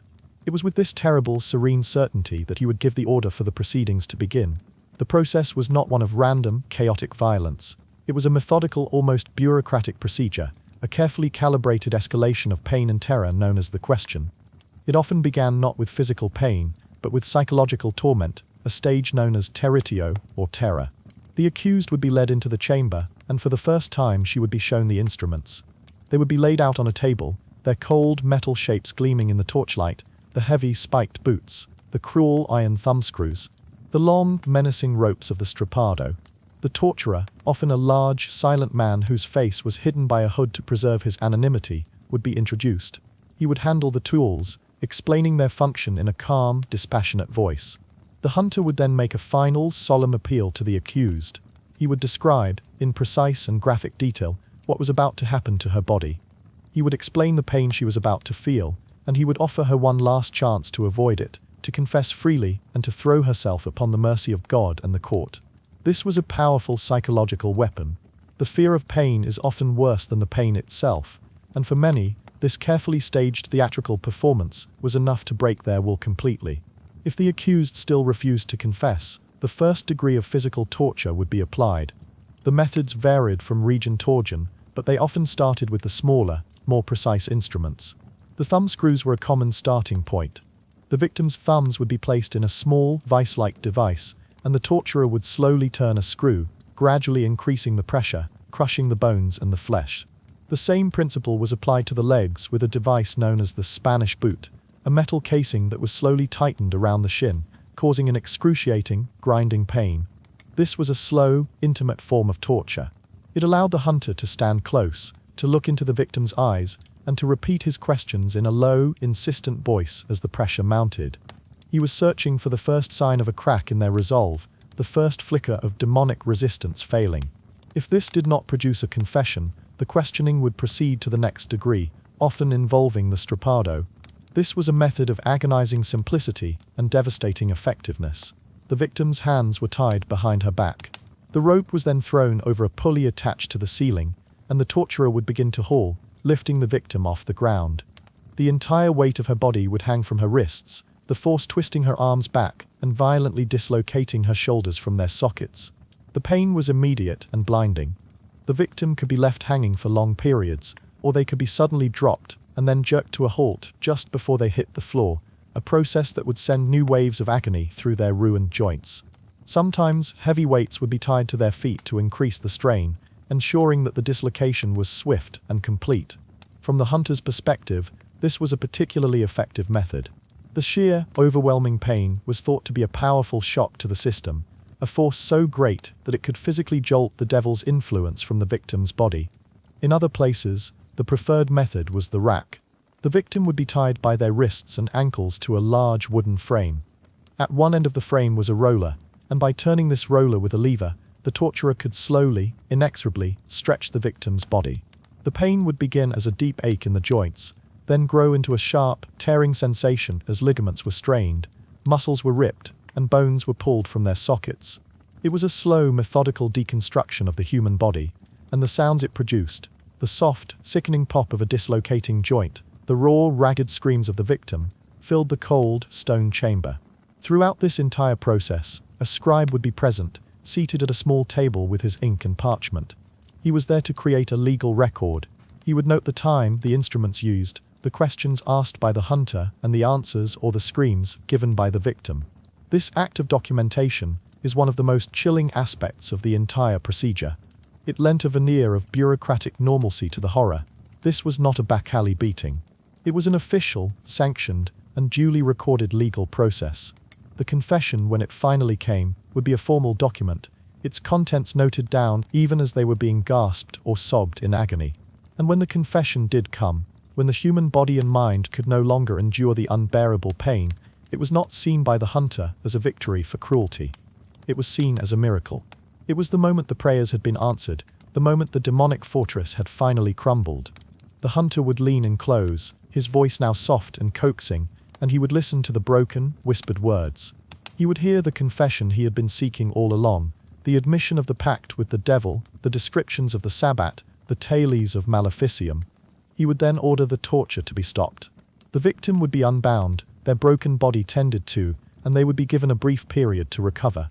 Then they would be brought before the court again, and they would be asked to repeat their confession, this time freely and without coercion. It was a final, terrible fiction. The memory of the pain, and the implicit threat of its return, was a far more powerful coercive force than any instrument. To refuse to repeat the confession was to invite a return to the chamber. And so the confession was repeated, the scribe's quill would scratch out the final words, and the legal case would be complete. But the confession was not just about the accused's own sins. The hunter needed more. He needed to understand the scope of the conspiracy. And so, the final and perhaps most crucial part of the questioning began. The hunter would demand to know who else was involved. Who was with you at the Sabbat, he would ask. Who taught you these dark arts? Who are the other servants of the devil in this village? This was the moment that the wildfire of the hunt truly began to spread. The victim, her mind and body shattered, desperate to say anything that would end her suffering, would begin to name names. She might name a neighbor with whom she had a long-standing grudge. She might name the other women who had already been accused, simply because their names were already in the air. She might name people suggested to her by the hunter himself in his leading questions. Or she might simply name the first people who came into her broken, terrified mind. Each name was a new ember, tossed into the dry kindling of the community's fear. The hunter would dutifully write them down, and then the process would begin anew. The newly accused would be arrested. They would be interrogated. They would be shown the instruments, and they in turn would be made to confess and to name others. A single accusation could, in this way, spiral into dozens. An entire village, an entire region, could be consumed by a chain reaction of accusation, torture, and confession. The hunter, in his zealous quest to uncover a secret, diabolical conspiracy, was in fact creating one. He was the author of the very plot he claimed to be discovering. The torture chamber was not a place where truth was revealed. It was a factory where witches were made. It was a dark, terrible engine, fueled by pain and fear, that produced, with chilling efficiency, the endless supply of enemies required to keep the holy war alive. And the hunter, standing in the center of it all, saw himself not as the architect of this suffering, but as its holy witness, a man who prayed for a soul to be saved, while remaining deaf to the terrible human sound of a body and a community being broken. The final act of the hunt does not take place in the cold, secret darkness of the interrogation chamber. It takes place in the open air, in the grey, uncertain light of dawn, in the very heart of the community that believes it has been saved. The execution of a witch is not a hidden thing. It is a public spectacle, a necessary and terrible piece of theatre with a carefully selected cast and a solemn, unwritten script. It is the final, public chapter of the story, the moment when the secret war against the darkness is brought out into the light, and the victory is declared for all to see. For the witch hunter, this is the culmination of his long and arduous work. It is the moment of grim, quiet triumph, the moment the sickness is finally purged, and the world, for a brief, fragile time, is made clean again. The morning of an execution always has a strange and particular quality. A heavy, damp mist often clings to the ground, muffling sound and blurring the edges of the world. It is as if nature itself is holding its breath. The air is cold, and it carries on it the scent of wood smoke from the few early fires, the smell of damp earth, and another, sharper scent. The clean, resinous smell of freshly split wood, the wood of the pyre that stands waiting in the center of the market square. The town is quiet, but it is not a peaceful quiet. It is a silence filled with a tense, collective anticipation. Behind the closed shutters of the houses, people are awake. They are dressing in their simple, dark clothes, their movements slow and deliberate. They are preparing themselves, not for a festival, but for a solemn and necessary duty. As the first, weak, watery light of dawn begins to seep into the sky, they begin to emerge from their homes. They come in ones and twos, then in small family groups, their faces pale and serious in the grey light. This is not a bloodthirsty mob, eager for a spectacle of suffering. It is a congregation. The crowd that gathers in the square is, for the most part, quiet and orderly. They are the good, God-fearing folk of the town, the very people the hunter has come to protect.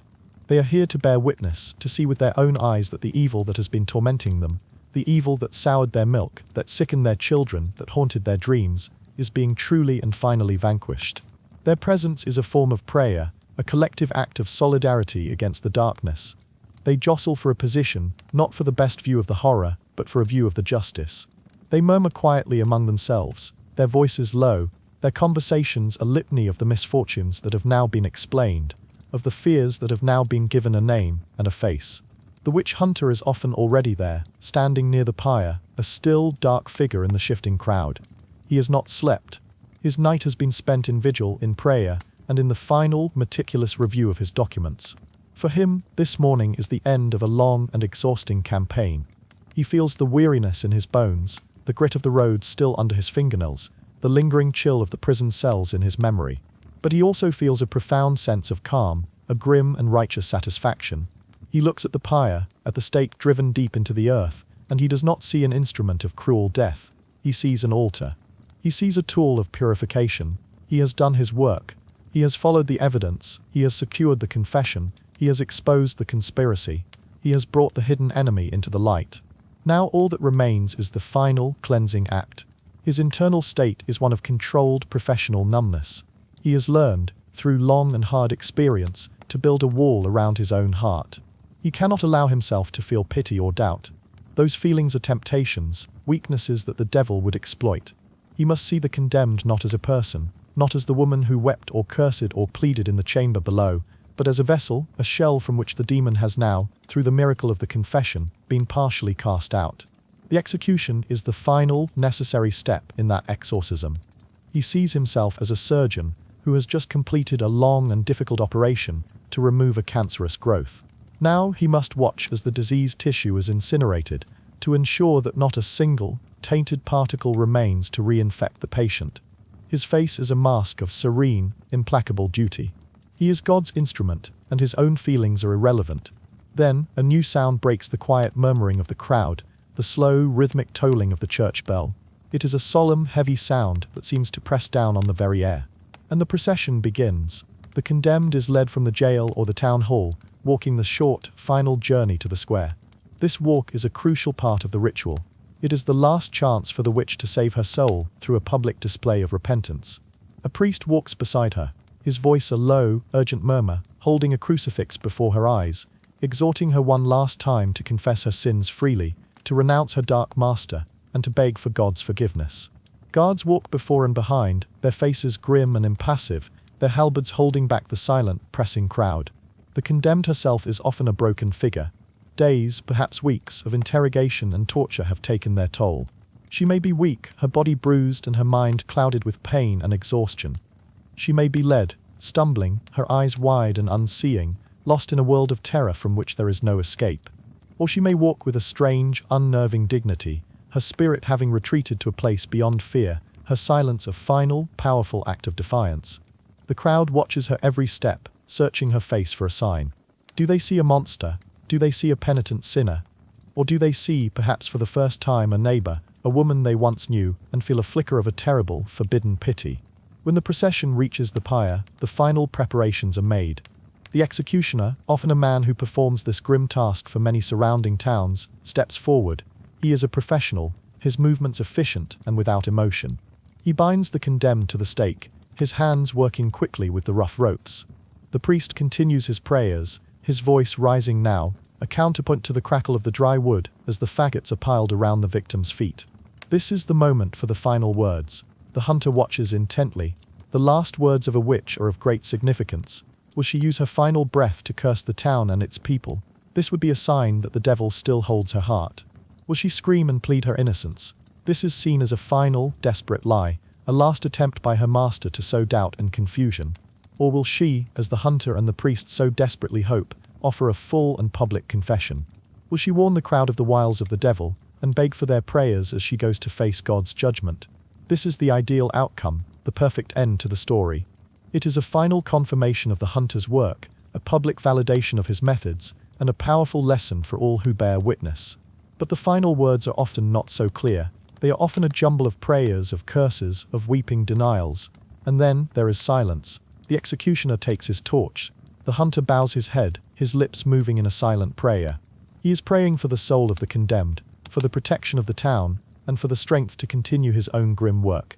He is praying that the fire will be swift and hot, a purifying flame that will release the soul from its corrupted flesh and send it on its way to its final, divine judgment. The torch is lowered. The dry kindling catches with a sudden, hungry whoosh. The smoke, thick and acrid, begins to billow upwards, carrying with it the final, terrible sounds of a human life ending in fire. The hunter does not turn away. He watches, he must watch. It is the final seal on his work. He watches the flames consume the wood, then the clothes, then the body. He watches until the terrible sounds have ceased, until the pyre is a roaring furnace, until all that is left is the black, skeletal shape of the stake against the rising sun. He feels a great and terrible emptiness descend upon him. The intense, focused energy of the hunt, the battle of wills in the interrogation chamber, the high drama of the execution, it is all over. The enemy has been vanquished. The town is safe. His work here is done. He feels a sense of profound, weary relief. The order has been restored, but beneath that relief there is something else, something colder. It is the silence that follows a great and terrible noise. The adrenaline of the battle fades, leaving behind only the exhaustion and the quiet. As the crowd begins to disperse, there faces a mixture of fear, relief, and a strange, guilty shame. The hunter is once again alone. He is the outsider, the man who came to solve their problem and who must now leave them to their peace. He will collect his fee, pack his saddlebags, and prepare for the next long ride. But sometimes, in the quiet moments after, a memory will surface. It might be the memory of a logical argument he could not quite refute, a flicker of doubt he had seen in a magistrate's eye, or the simple human terror in the face of the condemned. He will push these thoughts away. They are dangerous. They are the whispers of the enemy trying to poison his resolve. He will reinforce the walls of his certainty with prayer, with the memory of his own personal losses, with the conviction that his work, however brutal, is a holy and necessary thing. He must believe this. To believe otherwise would be to invite a madness far greater than the one he has just tried to extinguish. And so, he turns his back on the smoking pyre and the silent, fearful town. He turns his face towards the open road. He is proud of the work he has done. He has looked into the face of evil and has not flinched. He has brought the light of God's justice into a dark place. He has left the community safer, cleaner, and more pious than he found it. But as he rides away, the smell of the smoke clings to his clothes, and the memory of the dawn clings to his mind. He is the hero of the story, the victor in the great battle. But the victory feels strangely hollow, and the road ahead is long, and there is always another village, another whisper, another shadow waiting for him in the dark. A fire, even one that burns with the righteous, purifying flame of a holy war, cannot consume the world forever. Eventually, it will run out of fuel. Or the people who have been warming their hands by its terrible light will begin to feel the heat on their own skin, and they will realize with a dawning horror that the blaze they thought was their salvation is, in fact, consuming their own house.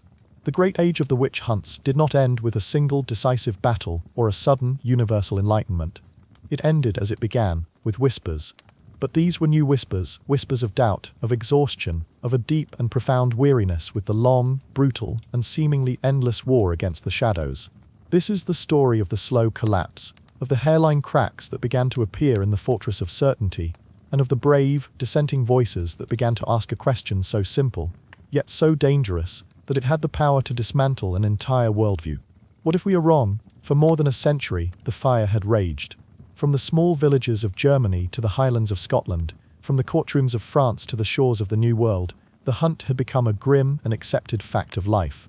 Generations were born and died under its shadow.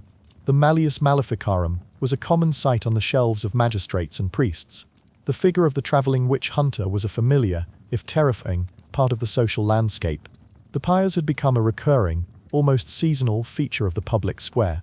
But this very ubiquity, this sheer, grinding scale of the killing, began to produce a strange and unexpected byproduct, a deep societal exhaustion.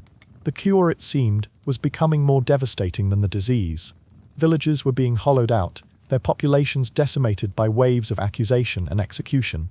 Prosperous farms lay fallow, their owners dead or fled. The complex web of a community's trust, the delicate tapestry of neighborly relations, was being systematically shredded, replaced by a pervasive culture of fear, suspicion, and denunciation. People began to realize that the hunter's arrival did not bring peace. It brought a temporary, violent catharsis, but it left behind a permanent legacy of bitterness, division, and grief. The promise of a cleansed, purified community never seemed to materialize.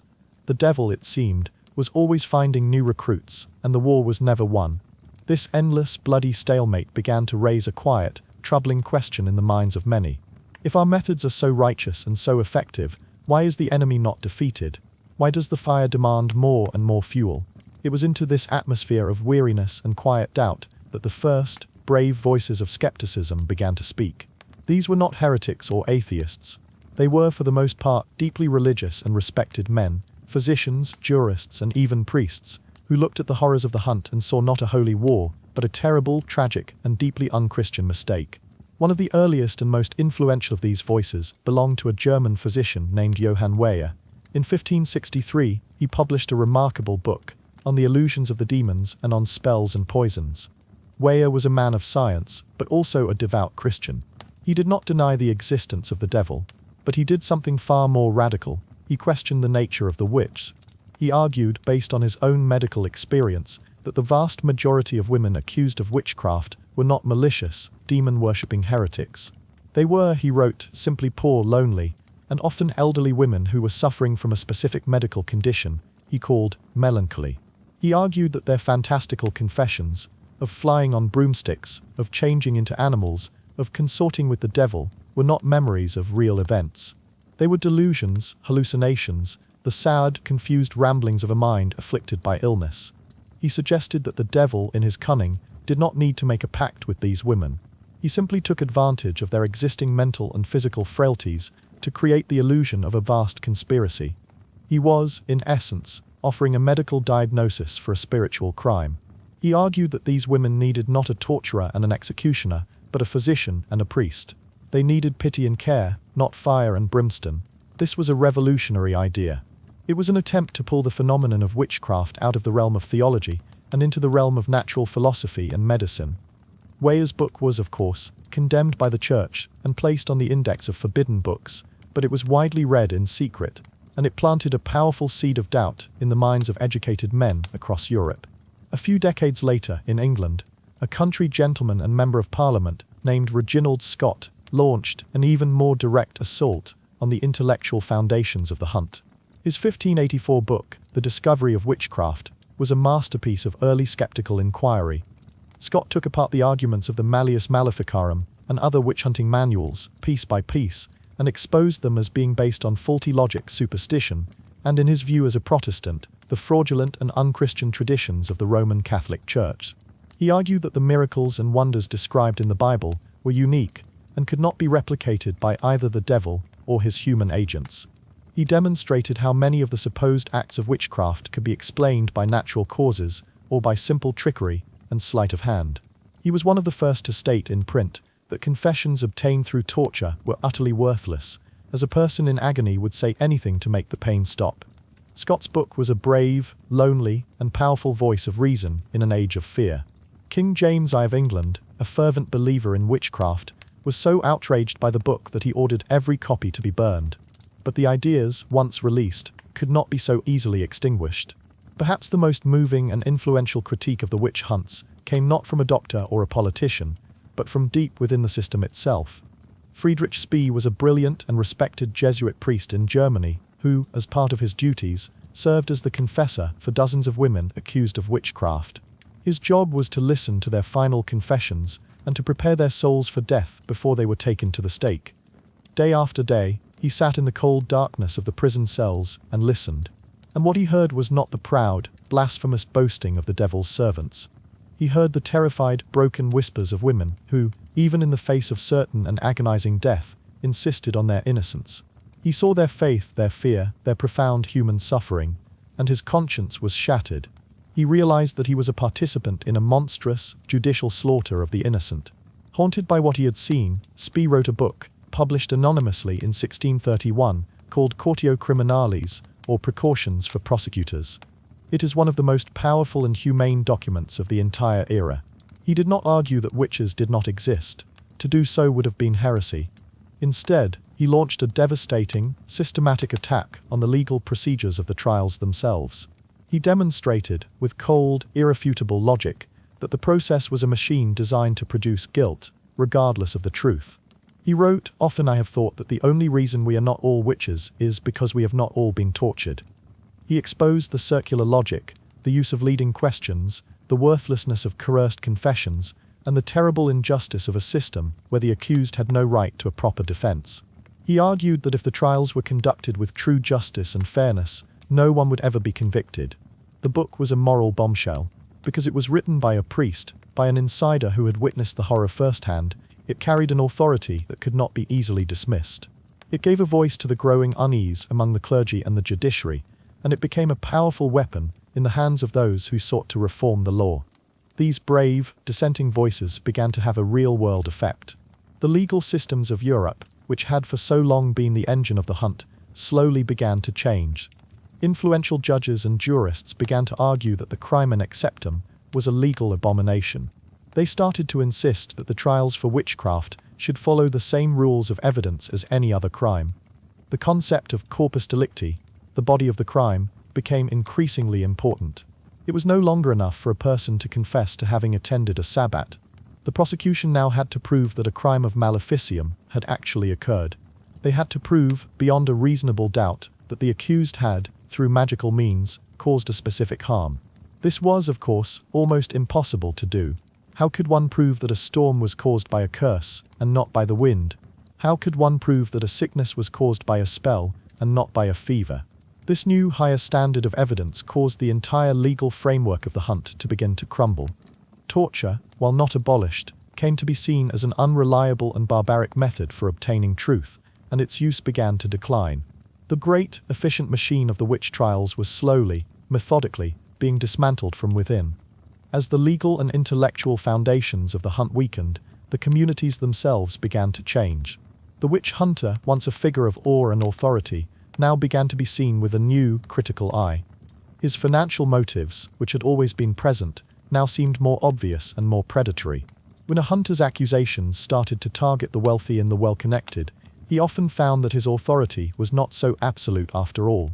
These powerful families had the resources to hire lawyers, to appeal to higher courts, and to challenge the hunter's methods directly. The myth of the all-powerful, divinely sanctioned hunter began to crack. Stories began to circulate of hunters who were exposed as frauds, men who used trickery and manufactured evidence to secure their convictions. And as communities saw the devastating economic and social consequences of a full-blown witch panic, they became more and more reluctant to call for the hunter's services in the first place. The fear of the witch was slowly being replaced by the fear of the witch hunter. And what became of the hunters themselves as their world began to collapse around them? Their fates were as varied as the paths that had led them to the profession. Some, like the infamous English witchfinder general, Matthew Hopkins, burned so brightly and so brutally that they consumed themselves. In a single year, he and his associates were responsible for the deaths of hundreds of people, but his methods were so cruel, and his financial demands so exorbitant, that he provoked a fierce public and legal backlash. He died in obscurity, his career in ruins, with some legends even claiming that he himself was subjected to his own swimming test and executed as a witch. For these men, their own zeal was the instrument of their downfall. Others, the men whose consciences had never been entirely silent, were consumed by a late-life guilt. We can imagine a man like our Heinrich, years after his last trial, living in a quiet, lonely retirement. The terrible certainty that had once been his shield is now gone, leaving his soul exposed to the cold winds of memory. He is haunted. He sees the faces of the women he condemned in his dreams. He hears their voices in the sighing of the wind. He remembers Katharina von Brand and her calm, intelligent eyes, and the question she asked him echoes in the silence of his empty house. He might seek refuge in the bottom of a wine bottle, trying to drown the ghosts that swim in his memory. Or he might, like Friedrich Spee, retreat to a monastery, trading his hunter's cloak for a monk's habit, spending the rest of his days on his knees, praying for the souls of those he had wronged, his own salvation now the most uncertain thing of all. But it is likely that many hunters never wavered. For a man whose entire identity, whose entire sense of purpose and meaning in the world was built upon the foundation of the Holy War. To admit that the war was a mistake would be a form of psychological suicide. These men would have seen the rise of skepticism not as a victory for reason, but as the devil's final and most brilliant trick. What better way for the enemy to win than to convince the world that he did not exist? They would have seen the new laws, the demand for evidence, the calls for compassion as a terrible, decadent weakness, a foolish lowering of the guard that would allow the forces of hell to sweep in and claim the world unopposed. These hunters would have died as bitter, lonely old men, clinging to their copies of the Malleus Maleficarum, convinced to their last breath that they had been right, and that the world, in its new, enlightened blindness, had chosen to dance with the devil in the pale moonlight. And so the great fire slowly burned itself out. The pyres grew cold, the interrogation chambers fell silent, the law books were rewritten, the age of the great witch hunts drew to a close, leaving behind a scar on the soul of a continent. It did not end because the devil was defeated. It ended because, for a brief, terrible and bloody period of history, the devil had, in a way, already won. He had convinced a generation of good and pious men that the best way to serve God was to create a living hell on earth. The slow collapse of the hunt was not a victory. It was a long, slow and painful awakening from a terrible, collective nightmare. And the world, as it began to rub the sleep from its eyes, was left to grapple with the haunting, terrible memory of the things it had done in the dark. The fires have long since gone out. The pyres have crumbled to ash and been scattered by the winds of centuries. The interrogation chambers, with their cold stones and their terrible secrets, have become wine cellars or forgotten basements, their original purpose lost to all but the most diligent of historians. The Malleus Maleficarum no longer sits on the magistrate's desk. It is a museum piece, a curiosity, its dense Latin text now the subject of academic study, rather than a blueprint for judicial murder. The age of the great witch hunts is over. The world moved on. The light of reason, it is said, chased the shadows away. And yet, if you stand in a quiet field at twilight, on the edge of an old European village where such things once happened, you might feel a sudden, unaccountable chill. It is the feeling that you are not entirely alone. It is the feeling of being watched. For the witch hunt never truly ended. It simply changed its shape. The ghosts of that terrible time do not haunt the old execution grounds. They haunt us. They live on in the dark corners of our own modern minds, in the echoes of our fears, in the seductive and ever-present danger of absolute certainty. To believe that the witch hunt was simply a product of a superstitious and ignorant past is to miss its most terrifying lesson. The hunt was not born of ignorance. It was born of knowledge. It was built by some of the most educated, pious, and intelligent men of their age. It was a product of a highly sophisticated legal system, a complex theology, and a scholarly tradition that stretched back centuries. It was a delusion, yes, but it was a delusion with a formidable intellectual architecture. And it is the ghost of this architecture that still lingers in our world. The true legacy of the witch hunts is not the folklore of cackling hags on broomsticks.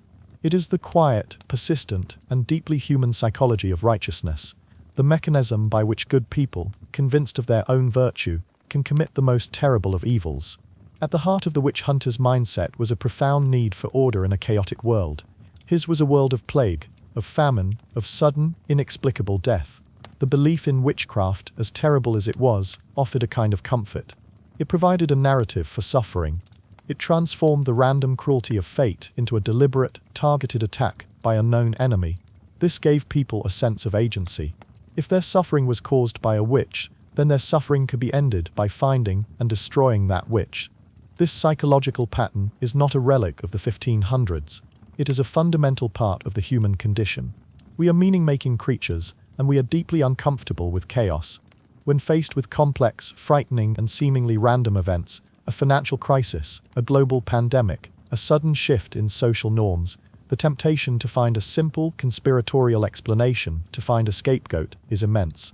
The witch hunt provides the ultimate blueprint for this process. It teaches us how easily a society under stress can invent a secret, malevolent cabal that is responsible for all its woes, and how satisfying it can feel to identify and purge the members of that cabal. The names change, it may be a political party, a different ethnic group, a new generation, but the underlying psychological mechanism is precisely the same. The witch hunter was also a master of what we now call confirmation bias. He entered every investigation with his conclusion already firmly in place, and he interpreted every piece of evidence through that lens.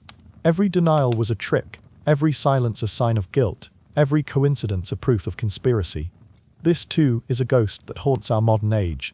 In a world of infinite information, of social media bubbles and personalized news feeds, it has never been easier to construct a reality that confirms our existing beliefs.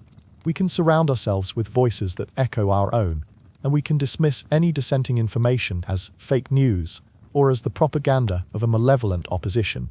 We can, with terrifying ease, become the witch hunters of our own ideological tribes, armed not with a malleus maleficarum, but with a smartphone, searching not for the devil's mark, but for the telltale signs of an impure ideology in the words and actions of our neighbors. The tools have changed, but the seductive comfort of having one's own worldview constantly affirmed, and the righteous anger of seeing all opposition as a form of evil, remains a powerful and dangerous force. And what of the figure of the witch herself? After the fires died down, she did not vanish. She retreated into the realm of folklore. She became the villain in fairy tales, the hag in the gingerbread house, a creature used to frighten children into obedience. She lost her theological weight and became a figure of simple, rustic superstition. Ghost stories would be told of the local women who had been executed, their restless spirits now said to haunt the crossroads or the old mill. These stories were a way for communities to process their own traumatic past, to transform the complex, judicial horror of what their own grandparents had done into a simpler, more palatable narrative of supernatural spookiness. The real human victims were erased, replaced by a one-dimensional monster. Then, in the 19th and 20th centuries, she was reborn again. The rise of Romanticism, and later of modern feminism and neo-paganism, began to reclaim the figure of the witch. She was no longer seen as a demon-worshipping crone, but as a symbol of rebellion against patriarchal authority. She was recast as the wise woman, the healer, the keeper of ancient, pre-Christian traditions, who was persecuted by a rigid and misogynistic church precisely because of her power and her independence. In this new narrative, the witch became the hero, and the witch hunter became the villain, a grim, black-clad symbol of religious intolerance and brutal oppression. This, too, is a powerful and important story, but it is also a simplification. It often overlooks the fact that many of the accused were not proud rebels, but terrified, confused victims, and that many of the hunters were not simple misogynists, but true believers trapped in a delusional worldview. Our modern popular culture is saturated with these competing ghosts. We have the purely evil witch of horror films, a direct descendant of the Malleus. We have the misunderstood, empowered witch of young adult fiction and television, a symbol of feminist rebellion.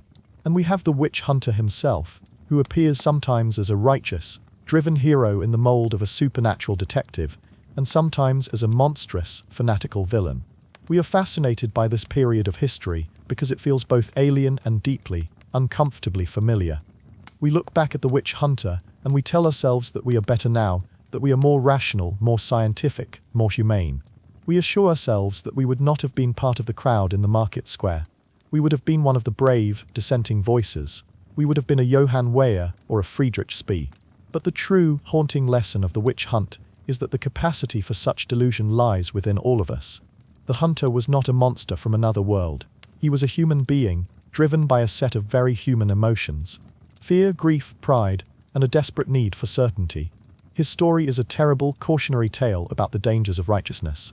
It teaches us that the moment we become absolutely convinced of our own virtue, the moment we are certain that we are fighting a pure and holy war against an enemy that is purely and absolutely evil, is the moment we are at our most dangerous. It is the moment we become capable of justifying any cruelty, of ignoring any evidence that contradicts our beliefs, and of silencing any voice that dares to whisper the question, what if we are wrong? And so, we end where we began, in the quiet of a European field, as the last light of day fades from the sky. The land here is old. It has soaked up centuries of human history, centuries of joy and sorrow. If you listen closely, you can almost hear the echoes. You can hear the faint, distant sound of a church bell tolling in the dawn. You can hear the murmur of a fearful crowd, the crackle of a fire, the scratch of a quill on parchment. These are the sounds of a world that was convinced it was saving itself. But there is another sound, a quieter one, that lies beneath them all. It is the silence of the women who were not believed. It is the silence of the questions that were not asked. It is the silence of a doubt that came too late. This is the true ghost of the witch hunt. It is not a spectral figure that walks the earth. It is a silence. It is the haunting, ever-present quiet that falls after the screaming has stopped, a quiet that asks us to look into our own hearts, to examine our own certainties, and to remember always the terrible things that good people can do when they are sure beyond any doubt that they are right.